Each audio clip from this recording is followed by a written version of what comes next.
Il semblerait que chaque saison de Guéridon porte en elle des épisodes maudits. Aujourd'hui, vous auriez dû entendre le témoignage d'une jeune femme qui a vécu une expérience extraordinaire. Mais hélas, des impératifs familiaux l'ont empêchée de venir jusqu'ici pour partager son histoire hors du commun.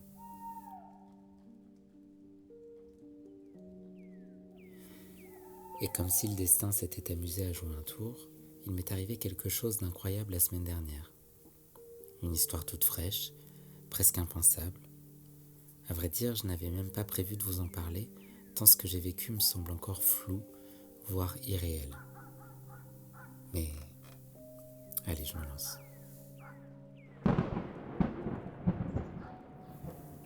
J'ai reçu un message vocal. Vous savez, ce genre de message qui vous arrête net dans votre journée, qui vous donne cette impression que quelque chose de grave, d'étrange est en train d'arriver. C'était jeudi soir, je sortais du boulot un peu écrasé par la fatigue, et là mon téléphone vibre. C'est un message vocal de Clémentine. Clémentine, vous la connaissez, ou du moins sa voix.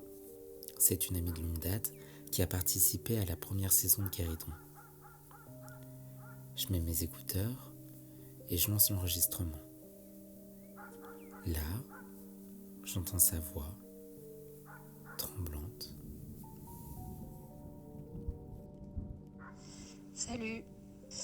Je sais pas trop comment te dire ça, mais il faut que je te parle. Enfin non, pas juste te parler en fait, faudrait que tu viennes. Là maintenant. Je préfère te le dire en face parce que, enfin tu risques de pas me croire. C'est assez dingue. Vraiment dingue. Tu peux venir? Et s'il te plaît, réponds vite.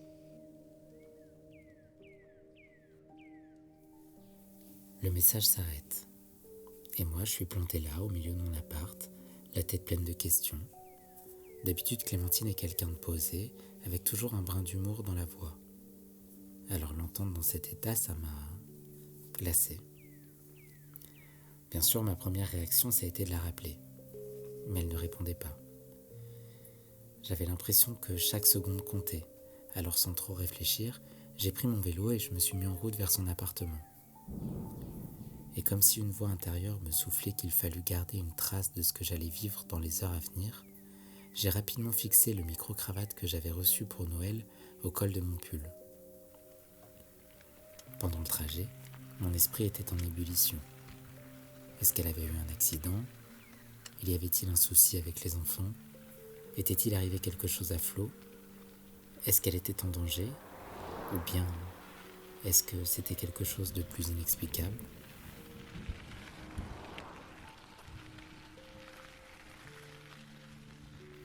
Quand je suis arrivé chez elle, il était presque 21h. Je me souviens, sa rue était d'un calme angoissant et son appartement du rez-de-chaussée était plongé dans la pénombre. Je frappe à la porte, une fois, deux fois, pas de réponse. Et puis juste au moment où je m'apprêtais à lui envoyer un message, la porte s'est ouverte brusquement. Clémentine était là, un peu débraillée, les yeux grands ouverts comme si elle venait de voir un fantôme. Avant même que je puisse parler, elle m'attrape par le bras et me tire à l'intérieur. Elle ferme la porte derrière moi et pose un doigt sur ses lèvres. Elle était en train de me mimer le silence. Je vais tout te dire, mais promets-moi de garder l'esprit ouvert. Ce qui s'est passé par la suite était indescriptible. Mais ça, c'est une autre histoire. Une histoire que vous pourrez découvrir la semaine prochaine. Et grâce au micro que j'avais accroché sur le col de mon pull, vous pourrez vivre l'aventure comme si vous y étiez. Et croyez-moi, sans les enregistrements, je n'aurais sans doute jamais osé en parler, de peur de passer pour un fou. Pour le moment, je voulais juste partager avec vous cet instant étrange d'anticipation, ce sentiment de ne pas savoir ce qui vous attend au prochain virage. Alors dites-moi, qu'est-ce que vous auriez fait à ma place? Auriez-vous répondu à cet appel à l'aide? Ou bien seriez-vous resté planté là, au milieu de votre appartement?